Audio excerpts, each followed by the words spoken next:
We all know how dangerous fire can be, but what isn't always obvious is how easily a fire can start. An overloaded extension cable, poor housekeeping, a discarded cigarette, combustible material too close to a building that can be set on fire.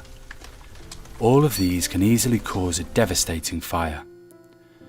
The fire service attend thousands of fire incidents every year that could have been prevented by putting simple fire safety measures or procedures in place. The best and safest way to deal with a fire is by preventing it from happening in the first place. There are a number of simple things that everyone in your business can do to prevent the outbreak of fire. The first and probably most important of these is to understand what elements need to be in place for a fire to exist. This can be easily explained through the fire triangle. The fire triangle is a simple model for understanding the ingredients necessary for all fires. Fire is a chemical reaction or series of reactions where heat is evolved and needs three things to be present so it can happen. The triangle illustrates the three elements needed: heat, fuel, and oxygen. A fire naturally occurs when all the elements are combined in the right mixture, and fire can be prevented by making sure that these elements are unable to mix. Without sufficient heat, there can be no ignition. Without fuel, there's nothing to burn. And without sufficient oxygen, a fire cannot begin.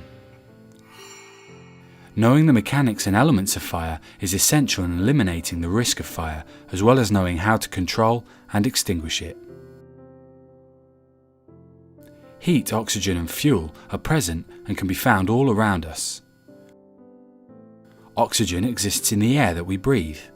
By simply adding to this a source of heat and some fuel, this completes the fire triangle and a fire or combustion can take place. By putting some simple measures in place, you can eliminate the risk of a fire starting and make a real difference, or even save someone's life. Good housekeeping is an example of one simple measure that you can take on your premises. This goes for everyone in your workplace. It's no use to cleaners making sure that there's no potential fuel around if the managing director or CEO's area of work is considered a fire hazard. Simply making sure bins are emptied regularly, tidying your desk at the end of the day, and keeping fire exits clear can all have a dramatic impact on reducing the risk of fire in your workplace. It is the duty of the responsible person, this can be the owner of the business, occupier of the building, or person in control of the premises, to ensure that you are trained on your first day at work through an induction program that will include familiarisation with your means of escape, nearest and alternate escape routes, and fire exits. Training must also be carried out at regular intervals thereafter. Electricity is one of the most common causes of fire. This can be in the form of overloaded extension cables and sockets, poorly maintained equipment, or simply the wrong fuse. Remember, prevention is always better than the cure, so get into a routine, especially at night, and check all your appliances regularly and have them repaired or replaced if they show any signs of wear or damage. If you are unsure of the safety of any electrical items in your place of work, get professional advice from a competent person. Despite your best efforts, it's not always possible to prevent a fire from starting, and that's when you must know how to deal with an outbreak safely. Evacuation. When you are confronted with an outbreak of fire, your first responsibility is to raise the alarm. Everybody out! This will immediately alert people in the vicinity that there is a fire. The alarm activation may be via shouting, "Fire, fire, fire," a break glass call point, or it may have already happened via an automatic fire detection system. A procedure must be put into place so that at least one person will have the responsibility for calling the emergency services while the evacuation of your premises is underway. The person chosen for this responsibility should be based on your premises full time and should be given this role on a permanent basis so that everyone knows who it is and there is no confusion. A deputy or deputies must also be chosen in case of illness or absence. On hearing the alarm, you should leave the building immediately using the nearest available exit. If the fire is situated near an exit, you must be aware of the alternative routes available.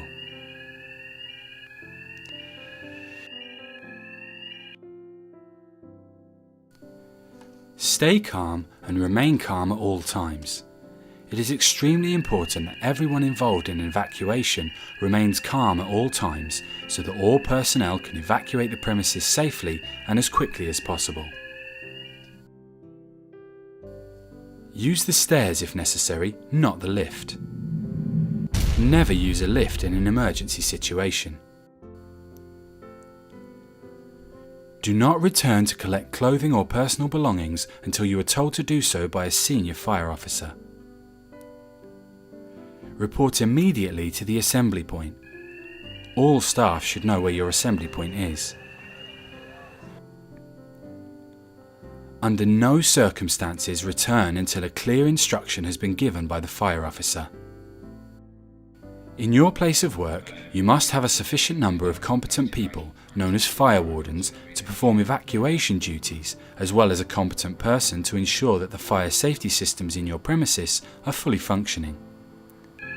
When the evacuation is underway, it may be the responsibility of the fire wardens, if safe to do so, to sweep their allocated areas, turning off equipment, shutting doors and windows, and making sure that people are leaving via the nearest exit. When the building has been swept by the wardens, a roll call will take place at the assembly point. This is for guidance only, and you should always follow your own company's fire policy and fire evacuation plans. Tackling a fire.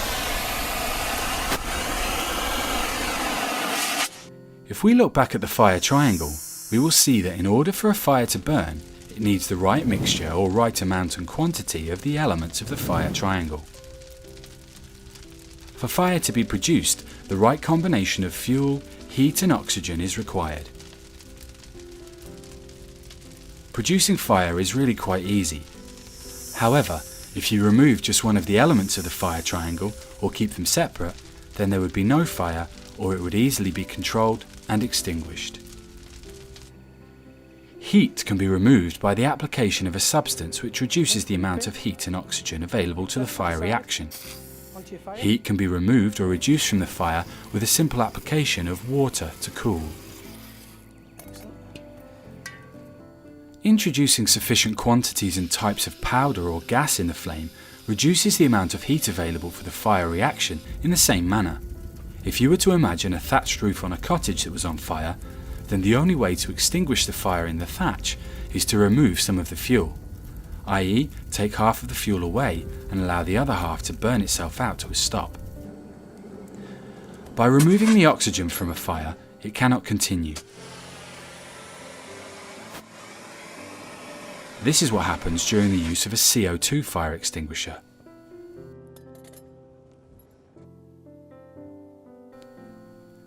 Fire extinguishers are by far the most common method of tackling a fire, but you must be able to recognise the correct fire extinguisher for the type of fire, because using the wrong type of extinguisher can make a fire situation worse.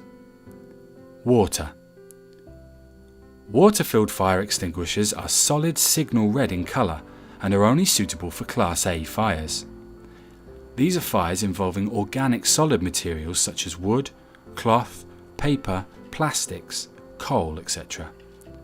Do not use on burning fat or oil or on live electrical appliances. To use a water extinguisher, pull the safety tag to break the seal.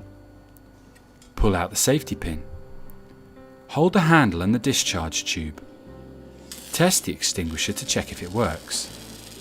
Then direct it at the base of the flames and keep it moving across the area of the fire until all the flames are out.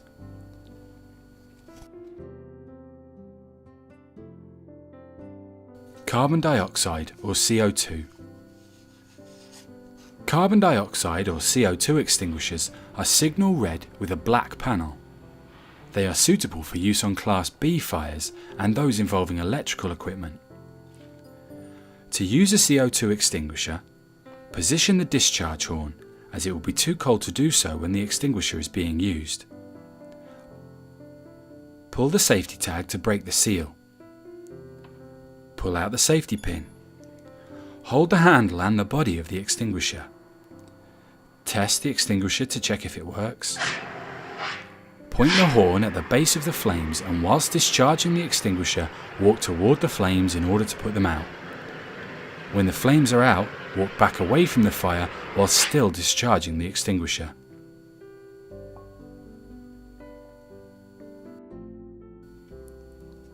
Foam. Foam extinguishers are painted signal red with a cream panel. Foam fire extinguishers are suitable for use on Class A fires like paper and wood, and Class B fires involving flammable liquids. To use a foam extinguisher, pull the safety tag to break the seal, pull out the safety pin, hold the handle and the discharge tube. Test the extinguisher to check if it works. With a foam extinguisher, you do not aim at the base of the fire. You aim at the back edge of the fire and allow the foam to form a blanket over the fire.